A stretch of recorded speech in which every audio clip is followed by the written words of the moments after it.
ঐতিহ্য পৰম্পৰা সৰি মঙলবাৰ 28 জানুৱাৰীৰ পৰা শুভাৰম্ভণি হ'ল বালিকুছি সত্ৰ সভাৰ 284 বছৰীয়া ঐতিহাসিক সত্ৰখনৰ সভা মহোৎসৱে বহন কৰি আহিছে স্বকীয় বৈশিষ্ট্য এক বৃহৎ মেলাত পৰিণত হৈছে বালিকুছি সভা মহোৎসৱ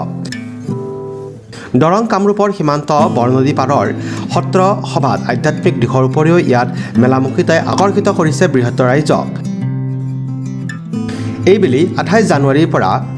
1 ফেব্ৰুৱাৰীলৈকে 5 দিনীয়াকৈ অনুষ্ঠিত হ'ব সভা মহোৎসৱ আধ্যাত্মিক সাংস্কৃতিক বিভিন্ন কাৰ্যসূচীৰে জীপাল হ'ব সভা মহোৎসৱ বালিকুছি সত্ৰ সভাত লক্ষাধিক লোকৰ সমাৱেশ হ'ব বুলি আশা প্ৰকাশ কৰিছে উদযাপন সমিতিয়ে বাণিজ্য ক্ষেত্ৰত ইতিমধ্যে হাজু সৰ্থেবাৰীৰ কাঁহ পিতলৰ ব্যৱসায়ীকে ধৰি বিভিন্ন ব্যৱসায়িক প্ৰতিষ্ঠান আহিছে সভালৈ এক উত্থপ্ত পৰিৱেশে বিৰাজ কৰিছে সভা মহোৎসৱস্থলীত অসমৰ কেইবাজনো জনপ্ৰিয় শিল্পীয়ে গীত পৰিৱেশন কৰাৰ লগতে বংগৰ কন্যা মৰ্মিতা মিত্ৰই সংগীতানুষ্ঠান পৰিৱেশন কৰিব বালিকুছি সভা মহোৎসৱ উপলক্ষে ঐতিহ্য বুলিলে এই সত্ৰখন প্ৰতিষ্ঠিত মই তেতিয়াও কৈছোঁ আজিৰ পৰা 575 বছৰ আগৰে এই সত্ৰ প্ৰতিষ্ঠিত হয় আৰু সেই সময়ত শংকৰদেৱ গুৰুজনা মাধৱদেৱ হৰিদেৱ আৰু দামোদৰদেৱ এই 4জন গুৰুৱে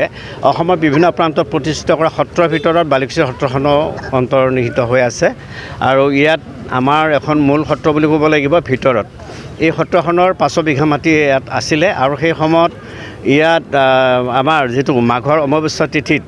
গুৰুজনাৰ মানে প্ৰয়াত হৈছিলে আৰু সেই তিথিটোত তাত হোম নাম বা ধৰ্মীয় ৰীতি নীতিৰে অনুষ্ঠানভাগি চলাই আছিলে আৰু কালক্ৰমত যেতিয়া ব্যৱসায় বাণিজ্য অসমৰ বিভিন্ন প্ৰান্তৰ পৰা মানুহ আহিবলৈ ধৰিলে তাত ভূমিকালি খুব কম আছিল কাৰণে এই বৃহত্ত অঞ্চললৈ সভাখন স্থানান্তৰ কৰিছিলে আৰু স্থানান্তৰ কৰা সময়খিনি হৈছে 2284 বছৰ হ'লগৈ কিন্তু ইয়াৰ ঐতিহ্যতা হৈছে কি এতিয়াও তাত কিছু আছে ধৰ্মীয় ৰীতি নীতি কথা আছে এতিয়াও আমাৰ তাত পৰম্পৰা কিছুমান বস্তু ৰক্ষা হৈ আছে আৰু সেই সত্ৰখনলৈকে অসমৰ বিভিন্ন প্ৰান্তৰ মানুহ আহে নিজৰ কিছুমান আশাপূৰ্ণই হওক বা নিজৰ কিছুমান দুখ বেদনা আঁতৰ কৰিবৰ কাৰণে সেৱাভাগি গ্ৰহণ কৰে আৰু এতিয়াও তাত বৃহত্ত কিছু বিশেষ ডাঙৰ গছ আছে বা বৰষুণ আহিলেও তাত বৰষুণ নপৰে এনেকুৱা এটা এতিয়াও তাত ঐতিহ্য এটা ৰক্ষা হৈ আছে তাতোকৈ ডাঙৰ কথা হৈছে কি যে এই সত্ৰখনক লৈ বা এই ধৰ্মীয় ৰীতি নীতিটোক লৈ অসমৰ যিমানখিনি মানুহ ইয়ালৈ ধাৱমান হৈছে আৰু তেখেতসকলে ইয়াৰ পৰা এটা সুফল লাভ কৰিছে বুলি অনুভৱ কৰে যে অসমৰ বিভিন্ন প্ৰান্তত ব্যৱসায় বাণিজ্য গ'লে ক্ষতিসাধন হয় বা তেওঁলোকৰ অৰ্থনৈতিক দিশটো সমস্যা কেতিয়াবা পৰিছে বুলি কৈছে কিন্তু এই সত্ৰখনলৈ আহিলে তেখেতসকলে প্ৰত্যেকে এটা কথাই ভূয়সী প্ৰশংসা কৰে যে ইয়ালৈ আহিলে আমাৰ কি হয় ব্যৱসায় বাণিজ্যটো বৰ সুন্দৰ হয় আৰু আমি সুকলমে ইয়াত পৰিচালিত কৰি যাব পাৰোঁ এইবাৰ কিমানমান ব্যৱসায় প্ৰতিষ্ঠান এতিয়াতো আমাৰ 1000ৰ ওপৰ আছে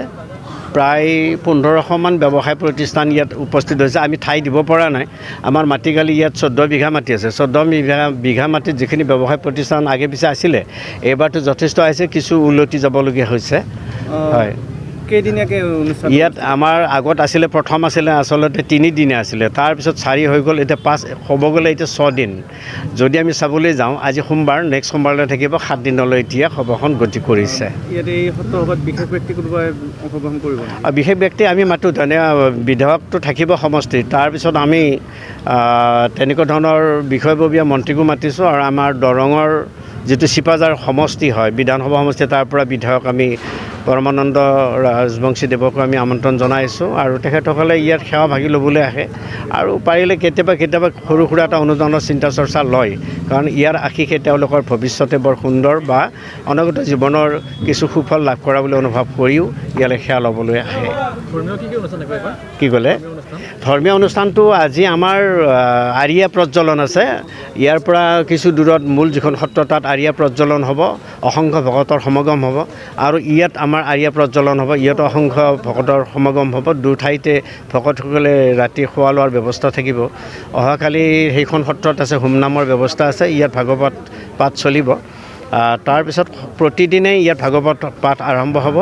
আৰু এখন আমাৰ সাংস্কৃতিক মঞ্চ আছে সাংস্কৃতিক মঞ্চলৈ আমি অসমৰ বিশেষ গায়ক গায়িকাসকলক আমন্ত্ৰণ জনাইছোঁ আৰু ইয়াত এখন বিশেষ আমাৰ স্থানীয় শিল্পীসকলক লৈ আমি কালচাৰেল এটা অনুষ্ঠান গঢ় লৈছোঁ সেইখন আমি নাটক মঞ্চস্থ কৰিম গৃহবন্দী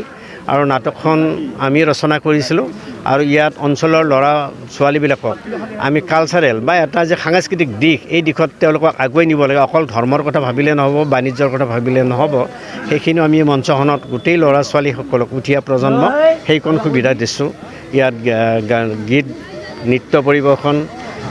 নাটক গায়কৰ ব্যৱস্থা বা জিকিৰ লোকগীত আমি এই পুৰণিকলীয়া কিছুমান সংস্কৃতি ইয়ালৈ আনিবৰ কাৰণে আমি প্ৰয়াস কৰিছোঁ নামখলাৰ পৰা Sudarshan Kalita report news express Assam